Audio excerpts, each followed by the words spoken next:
खबरें जो आपको सीधे जोड़ती हैं हमसे, जिनका आपकी जिंदगी पर होता है सीधा असर।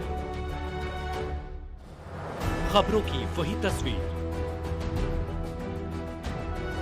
बिना बदले बिना डरे, जज्बा सच का लिए, सच दिखाते हैं हम। नेशन भारतवर्ष, आपके जरूरत की खबर। नमस्कार, आप देख रहे हैं नेशन भारतवर्ष और मैं हूं आपके साथ मानवी ठाकुर। शुरुआत करते हैं आज की खास खबरों से। राजद विधायक भाई वीरेंद्र लागू हुए 3 नए कानूनों पर बड़ा बयान दिया है। भाई वीरेंद्र ने कहा है कि ये कानून लोगों को फंसाने में ज्यादा और न्याय दिलाने में कम कारगर साबित होगा। उन्होंने कहा कि सरकार ने कानून को अपने दायरे में रखा है। भाई वीरेंद्र ने कहा कि सरकार के खिलाफ आंदोलन और चुनाव लड़ने वालों पर फंसाने का काम किया जाएगा। उन्होंने कहा कि सत्ता पक्ष के लोग आपराधिक घटनाओं में कैसे शामिल है, इसका 3 दिनों बाद खुलासा करूंगा। भाई वीरेंद्र ने कहा कि कैसे ट्रांसफर पोस्टिंग में गड़बड़ी की जा रही है, आपराधिक तबके के लोगों को जेल जाना पड़ रहा है, वो सरकार में शामिल है, इसका भी खुलासा किया जाएगा। सवाल है कि आज जो स्थिति है और ग्राफ जो अपराध का बढ़ा हुआ है, इसमें कौन लोग शामिल हैं, मैं खुलासा करूंगा 2 दिन के बाद और आंकड़े पेश करूंगा कि किस तरह से ट्रांसफर पोस्टिंग किया जा रहा है और कैसे अपराधियों को छूट मिल रही है और किनके द्वारा छूट मिल रही है। कुछ ऐसे आपराधिक तत्व के लोग जिन्हें आपराधिक मामले में कई बार जेल जाना पड़ा है और वैसे लोग आज सरकार में शामिल हैं। देश में लागू हुए नए आपराधिक कानून आईपीसी, सीआरपीसी और एविडेंस एक्ट की जगह लेंगे 3 नए कानून। नवादा पूरे भारत में सोमवार 1 जुलाई से नए आपराधिक कानून लागू हो गया। भारतीय न्याय संहिता, भारतीय नागरिक सुरक्षा संहिता और भारतीय साक्ष्य अधिनियम की जगह 3 नए आपराधिक कानून आज से लागू हो गया। नए कानून के तहत नाबालिग के साथ गैंगरेप के लिए मौत की सजा या आजीवन कारावास की सजा हो सकती है। लड़कियों या महिलाओं को शादी का झूठा वादा करके गुमराह करने के मामलों में भी सजा का प्रावधान किया गया है। महिलाओं के खिलाफ अपराध के पीड़ितों को 90 दिनों के अंदर अपने मामलों पर जानकारी हासिल करने का अधिकार होगा। महिलाओं और बच्चों से जुड़े अपराध के मामले में सभी अस्पतालों को मुफ्त इलाज करना जरूरी होगा। आरोपी और पीड़ित दोनों को 14 दिनों के भीतर एफआईआर, पुलिस रिपोर्ट, चार्जशीट, बयान, इकबालिया बयान और अन्य दस्तावेजों की प्रति प्राप्त करने का अधिकार है। इसी समय हर थाने में, इवन नवादा जिले के हर थाने में ये पब्लिक जागरूकता कार्यक्रम जो है ये कराया जा रहा है। आज से 3 नए आपराधिक कानून, जिसे पहले मेजर एक्ट कहते थे, उसको लागू कर दिया गया है। इस संबंध में पुलिस डिपार्टमेंट, अभियोजन, जुडिशरी, सिविल डिपार्टमेंट, इन सब की ट्रेनिंग तो पूर्व में की जा चुकी है, कराई जा चुकी है। नेपाल के जल ग्रहण वाले इलाके में भारी बरसात की वजह से सीतामढ़ी के बागमती और अधवारा समूह की नदियां अब उग्र रूप धारण कर रही है। हालांकि नदियां अभी भी खतरे के निशान से नीचे बह रही हैं। बागमती के जलस्तर में लगातार हो रही बढ़ोतरी की वजह से कई इलाकों में आवागमन की समस्या गंभीर रूप से अख्तियार करती दिखाई दे रही है और कई इलाकों में लोग जल कैदी की भूमिका में नजर आ रहे हैं। सीतामढ़ी के रुन्नी सैदपुर प्रखंड के आधा दर्जन ऐसे गाँव हैं जो चारों तरफ से बागमती नदी से घिरा हुआ है, जहाँ के लोग नदियों की सामान्य स्थिति में चचरी पुल का इस्तेमाल करके आवागमन करते थे, लेकिन पानी के तेज बहाव में चचरी पुल पूरी तरीके से ध्वस्त हो गई है। लोगों का कहना है कि आवागमन के लिए सरकारी स्तर पर अब तक नाव का भी इंतजार नहीं किया गया है, जिसके कारण लोग पूरी तरीके से परेशान हैं। जो जहां है वहीं फंसा हुआ है। रूनी सैदपुर प्रखंड के रक्सिया, शिवनगर, बघौनी समेत कई ऐसे गाँव हैं जहाँ के लोग इस समस्या को झेल रहे हैं। यहाँ पर हम लोग चची बनवाए हुए थे, ये दहा रहा तो दह गया है। अब हम लोग कैसे जाए, इतना बहुत आदमी है। बांध के अंदर खेती बाड़ी सब होता है और देखबे करते हैं, सबका तबीयत खराब होता है तो कहीं व्यवस्था नहीं है निकलने के लिए। यही है। क्या नाम हुआ? मोहम्मद अनीस। पुलिस लाख अपनी गश्ती के दावे करती है, लेकिन चोरी की घटनाओं ने पुलिस की कार्यशैली पर सवालिया निशान खड़ा कर दिया है। चाहे गांव में, शहर में या फिर सड़क पर चोरी की घटनाएं हो, पुलिस उद्भेदन करने में नाकामयाब रही है।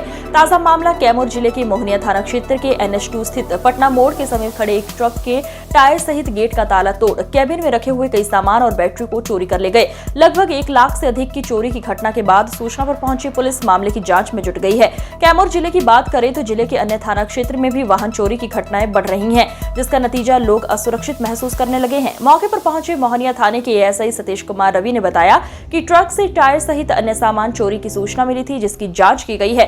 ट्रक में चालक रात में नहीं था। अज्ञात चोरों द्वारा चोरी की घटना को अंजाम दिया गया है। मामले की जाँच की जा रही है। जानकारी मिला यहाँ पे? ठीक अभी फ़ोन के द्वारा सूचना मिला था कि यहाँ पे एक ट्रक लगी हुई है पटना मोड़ के आगे, और उस ट्रक का टायर खोल लिया है चोरी। दो बैटरी था, बैटरी भी निकाल लिया है। गाड़ी में ड्राइवर नहीं था, लीटर लगा कर के 2-3 से रखे थे। रात में बोले उन लोग के द्वारा बोला गया कि 10-11 बजे तक हम लोग देखे थे, ठीक ठाक था। उसके बाद जो है कोई आगे के चुरा लिया है। इसी को जाँच में हम लगाए। क्या नाम होगा सर? मेरा नाम सतीश कुमार रवि है। आज के जमाने में क्राफ्ट पेंटिंग चित्रकला के माध्यम से रोजगार का सृजन हो रहा है और सरकार इस तरह से इसको बढ़ावा दे रही है और पाठ्यक्रम में शामिल किया जा रहा है। भोजपुर जिले के जिलाधिकारी कार्यालय के गैलरी में पेंटिंग प्रदर्शनी का आयोजन किया गया। उद्घाटन भोजपुर के जिला पदाधिकारी राजकुमार ने दीप प्रज्वलित करके किया। इस मौके पर जिला पदाधिकारी ने घूम घूम कर इस चित्रकला प्रदर्शनी का अवलोकन किया और विद्यालय के छात्र छात्राओं के द्वारा किए गए इस प्रयास को काफी सराहते हुए कहा कि बच्चों के अंदर अपनी प्रतिभा को इन्हीं विधाओं के माध्यम से निखारने का मौका मिलता है। वहीं जिला पदाधिकारी ने कहा कि आने वाले दिनों में आरा में बन रहे सांस्कृतिक भवन में भी 2 रूम इन बच्चों के पेंटिंग लगाने के लिए आरक्षित रहेंगे, ताकि इनके प्रतिभा को हम निखार सकें। बिहार के नंबर 1 से अवार्ड से सम्मानित संस्थान मालती तकनीकी एवं सामाजिक कल्याण संस्थान द्वारा कुशल युवा कार्यक्रम का आयोजन किया गया। इसलिए कार्यक्रम में प्रमाण पत्र का वितरण, साथ सम्मान समारोह का भी आयोजन किया गया। इस दौरान डॉक्टर पीसी के द्वारा छात्र छात्राओं को लैपटॉप 10,000 का चेक दिया गया। इस कार्यक्रम का उद्घाटन आरा मेयर इंदु देवी, डीपीआरओ नूर हसन ने किया। इस दौरान मेयर इंदु देवी ने कहा कि इस तरह के आयोजन से बच्चों का मानसिक विकास होता है, साथ ही देश का नवनिर्माण भी होता है। उन्होंने कहा कि बच्चे देश के उज्जवल भविष्य है, इसलिए इस तरह के कार्यक्रम हमेशा आयोजित होने चाहिए। ये कार्यक्रम बिहार सरकार के 7 निश्चय में से एक आर्थिक हल युवाओं के बल के तहत कुशल युवा कार्यक्रम, जो कि विगत आरा में 8 सालों से चल रहा है और हमारी संस्था पूरे बिहार में प्रथम स्थान पे गौरव प्राप्त है। प्रथम अवार्ड 2-3 बार हम लोग प्राप्त कर चुके हैं और वर्ष 2024 में भी मुंबई में हमें टॉप 100 में सेंटर का अवार्ड भी मिला हुआ है। दामाद ने बेटी को घर से निकाला। 80 वर्ष की विधवा मां ने ब्लॉक परिसर में बनाया ठिकाना।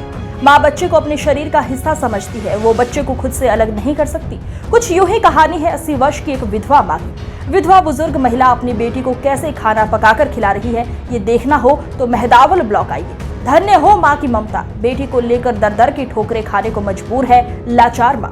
आपको बता दें कि पूरा मामला संत कबीर नगर जिले के मेहदावल ब्लॉक से है, जहां एक 80 वर्ष की विधवा महिला अपनी बेटी की शादी बखिरा थाना क्षेत्र के अहिरौली गांव में की थी। बेटी की दिमागी हालत ठीक न होने के कारण दामाद ने बेटी को घर से मारपीट कर निकाल दिया। मां और बेटी कहीं ठिकाना न मिलने पर मेहदावल ब्लॉक परिसर में रहने लगी। जब इस बात की जानकारी ब्लॉक कर्मचारियों और अधिकारियों को हुई तो मां बेटी को ब्लॉक परिसर में रहने के लिए शरण दे दी गई। मां और बेटी किसी तरह जीवन यापन कर रही है। विधवा महिला मेहदावल थाना क्षेत्र के बेलबनवा की बताई जा रही है निवासिनी। अगर जिम्मेदारों की नजर इस गरीब महिला पर पड़े तो कुछ न्याय जरूर हो सकता है।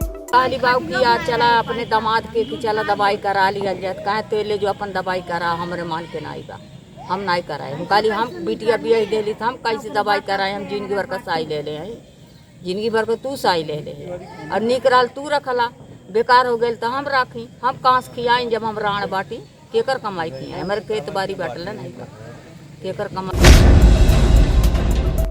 पीलीभीत जनपद की सीमा से सटे हुए जनपद लखीमपुर खीरी में संपूर्णा नगर थाना क्षेत्र के अंतर्गत खजूरिया कस्बे का एक हार्डवेयर व्यवसायी रविवार को सुबह संदिग्ध परिस्थितियों में अपने कमरे में मृत पाए गए हैं। मृतक के हाथ और पैर बंधे हुए थे और उनके मुंह में कपड़ा ठूंसा हुआ था। प्रथम दृष्टया ऐसा प्रतीत होता है कि बदमाशों ने पहले व्यापारी की निर्मम हत्या की और उसके बाद घर में लूटपाट की है। आपको बताते चले, खजूरिया कस्बे के लगभग 40 वर्षीय व्यवसायी कृष्णा सेठी उर्फ बबलू की कस्बे में ही कृष्णा आयरन स्टोर के नाम से हार्डवेयर की दुकान है और वो अपने खजूरिया स्थित अपने आवास पर अकेले ही रहते थे। बाकी का परिवार, जिसमें उनकी पत्नी व एक बेटा जो हरियाणा के सोनीपत में ही रहता है। उक्त घटना की जानकारी तब हुई जब रविवार की सुबह मृतक सेठी के घर पर झाड़ू पोंछा करने गई महिला ने कमरे के अंदर बेड पर हाथ पैर बंधे हुए कृष्णा सेठी को देखा। उसके होश उड़ गए और उसने तुरंत आसपास के लोगों को इसकी जानकारी दी। जानकारी मिलते ही मौके पर काफी संख्या में भीड़ इकट्ठा हो गई। सूचना पर मौके पहुंची पुलिस ने नगर थाने की पुलिस ने शव को कब्जे में लेकर पोस्टमार्टम के लिए जिला अस्पताल भेज दिया है। दूसरी तरफ संपूर्ण नगर पुलिस तथा फॉरेंसिक टीम द्वारा घटनास्थल पर गहनतापूर्वक जांच पड़ताल की जा रही है। सर, सबसे पहले अपना परिचय दीजिए। मैं ऋषिकेश सिंह, व्यापार मंडल अध्यक्ष खजूरिया। ये जो आपके यहाँ दुखद घटना घटित हुई है, तो इसके बारे में क्या कहेंगे आप? क्योंकि वैसे घटना तो बहुत दुखद है और हमें लग रहा है कि जब से आज क्षेत्र बसा हुआ है उसके बाद पहली घटना इस गांव के लिए है। और रामपथ का निरीक्षण करने के बाद आज सांसद अवधेश प्रसाद में प्रेस वार्ता की गई। सांसद अवधेश प्रसाद ने कहा कि जब लोकसभा का सत्र चल रहा था तब तरह तरह की सूचनाएं मुझे मिल रही थी कि रामपथ पर गड्ढे हो रहे हैं, लोगों को दुश्वारियों का सामना करना पड़ रहा है, लोगों के घरों में पानी जा रहा है, मठ मंदिरों में पानी जा रहा है। इसके साथ साथ लोगों ने बताया कि अयोध्या धाम रेलवे स्टेशन की चारदीवारी भी गिर गई है, रामलला का मंदिर टपक रहा है। इसके बारे में मुझसे सवाल जवाब हो, लेकिन मैंने कहा कि निरीक्षण के बाद ही मैं कुछ जवाब दे पाऊंगा और निरीक्षण में मैंने सब कुछ सही पाया। रामपथ पर जगह जगह गड्ढे हुए थे। जब जिला प्रशासन को सूचना हुई कि मैं इसका निरीक्षण करने वाला हूं तो रातों रात रामपथ पर सड़क की एक लेयर और बना दी गई। सबसे ज्यादा स्थिति श्री राम अस्पताल के पास खराब देखी। अयोध्या में गंदगी का अंबार लगा हुआ है। उन्होंने कहा कि ये मामूली मामला नहीं है, ये रोड राम के नाम पर बनी है और इसकी समीक्षा हर 15 दिन पर होनी थी, फिर भी ऐसे बनी है। ये बहुत बड़ा मामला है, इसकी उच्च स्तरीय जांच होने के बाद ही पता चलेगा इसमें दोषी कौन है। जांच के बाद ही दूध का दूध और पानी का पानी हो जाएगा कि इसमें दोषी कौन है। ऐसा है कि ये जो प्रभु श्री राम के नाम पर रामपथ है, इसमें बड़ी कमियां दिखाई पड़ी। हम सुनते रहे कि गड्ढा हो गया, धंस गया, पहली बरसात झेल नहीं पाया। उस समय हम दिल्ली में थे, आए तो देखा मैंने कई जगहों पर गाड़ी रोक कर। वहाँ के लोगों ने बताया कि अमुक जगह पे गड्ढा था, अमुक जगह पे गड्ढा था, अमुक जगह पर स्कूटी फंस गई थी, अमुक जगह गाड़ी फंस गई थी। वैशाली जिले के पातेपुर में विश्व हिंदू परिषद बजरंग वैशाली द्वारा स्वास्थ्य शिविर 30 जून तक लगातार लगाया जा रहा है। उसी क्रम में विश्व हिंदू परिषद बजरंग दल का पुनर्गठन एवं विस्तार को लेकर पातेपुर प्रखंड के बाजितपुर राम जानकी मठ परिसर में शनिवार को मिलन केंद्र कार्यक्रम का आयोजन किया गया। बैठक में मुख्य अतिथि के रूप में विश्व हिंदू परिषद बजरंग दल के प्रांत संयोजक प्रकाश पांडे थे। बैठक के बाद हनुमान चालीसा पाठ किया गया। उसके बाद मिलन केंद्र संचालन के कार्यक्रम, हनुमान जी की पूजा के बाद प्रसाद वितरण किया गया। उसके बाद कार्यक्रम का समापन हुआ। इस दौरान विश्व हिंदू परिषद बजरंग दल पातेपुर के प्रखंड अध्यक्ष राजू सिंह, आरएसएस खंड कार्यवाह मनीष यादव सहित भारी संख्या में विश्व हिंदू परिषद बजरंग के कार्यकर्ता मौजूद रहे।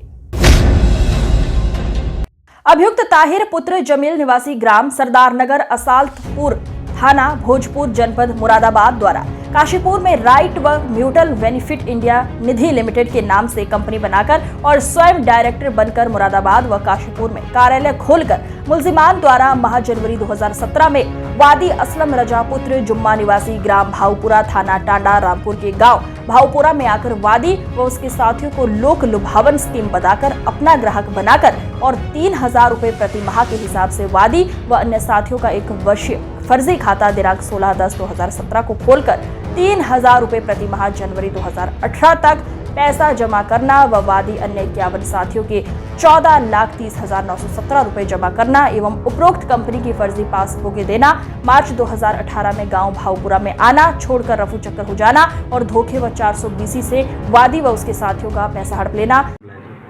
देखिए,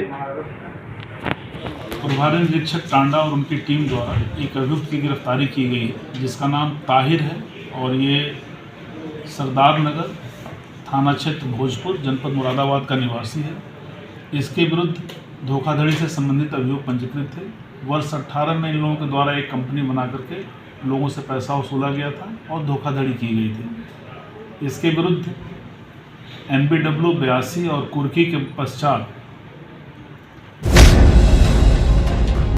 बजरंग दल, विश्व हिंदू परिषद एवं यूथ फाउंडेशन वेलफेयर सोसाइटी के संयुक्त तत्वाधान में गांव कलसिया स्थित नेहरू इंटर कॉलेज में रक्तदान शिविर आयोजित किया गया, जिसमें 80 लोगों ने रक्तदान किया। एसडीएम बीहट दीपक कुमार ने भी शिविर में पहुंचे और रक्तदान किया। इस मौके पर उन्होंने कहा कि रक्तदान महादान है। हमारे रक्तदान करने से जरूरत पड़ने पर किसी व्यक्ति के जीवन को बचाया जा सकता है। शिविर में रक्तदाताओं को प्रमाण पत्र के साथ सड़क सुरक्षा की दृष्टि से हेलमेट भी वितरित किए गए। इस दौरान बजरंग दल के विभाग सह संयोजक हरीश कौशिक, विश्व हिंदू परिषद के जिला मंत्री मनीष योगाचार्य, जिला संयोजक विशाल चौहान, अनुज सैनी मौजूद रहे। महिला थाने में दर्ज दुष्कर्म, मारपीट और षड्यंत्र के मामले में फरार चल रहे पूर्व एमएलसी हाजी इकबाल के खिलाफ अदालत ने कुर्की उद्घोषणा के आदेश दिए हैं। मिर्जापुर स्थित इकबाल के आवास पर महिला थाना प्रभारी बबीता रानी और मिर्जापुर थाना प्रभारी निरीक्षक बीनू सिंह ने पुलिस बल के साथ नोटिस चस्पा किया और 30 दिन में अदालत में पेश नहीं होने पर कुर्की की कार्रवाई किए जाने की घोषणा की है। थाना प्रभारी निरीक्षक बीनू सिंह ने बताया कि कोर्ट के आदेश पर हाजी इकबाल के आवास पर कोर्ट में पेश होने के लिए धारा 82 की कार्यवाही की गई है। थाना गागलहेड़ी प्रांगण में क्षेत्र के प्रधान और गणमान्य लोगों के साथ एक बैठक का आयोजन किया गया। बैठक में सीओ सदर रुचि गुप्ता ने देश भर में लागू हुए नए आपराधिक कानूनों के बारे में सभी को विस्तार पूर्वक जानकारी दी। थाना प्रभारी संदीप अधाना ने जानकारी देते हुए बताया कि अब तारीख पर तारीख नहीं मिलेगी, अब सीधा न्याय मिलेगा। बैठक का समापन राष्ट्रीय गान गाकर किया गया। इस दौरान बंटी प्रधान, लियाकत प्रधान, मशरूर प्रधान, राकीब संजय यादव, रविंद्र सिंह, जितेंद्र नवबाहर प्रधान सहित पुलिस स्टाफ मौजूद रहा। आजाद समाज पार्टी के राष्ट्रीय महासचिव रविंद्र भाटी का देवबंद टोल प्लाजा पर कार्यकर्ताओं ने फूल मालाएं पहनाकर जोरदार स्वागत किया। इस दौरान मीडिया से वार्ता करते हुए उन्होंने कहा कि देवबंद में आज गुर्जर, दलित समाज व मुस्लिम समाज के लोग बड़ी संख्या में पार्टी की सदस्यता ले रहे हैं। कहा कि जिस दिन से उन्हें राष्ट्रीय अध्यक्ष चंद्रशेखर आजाद ने जिम्मेदारी दी है, उसे दिन से वो पूरे देश में जाकर लोगों को जोड़ने का काम कर रहे हैं। आज की खबरों में बस इतना ही। देखते रहिए नेशन भारतवर्ष। नमस्कार।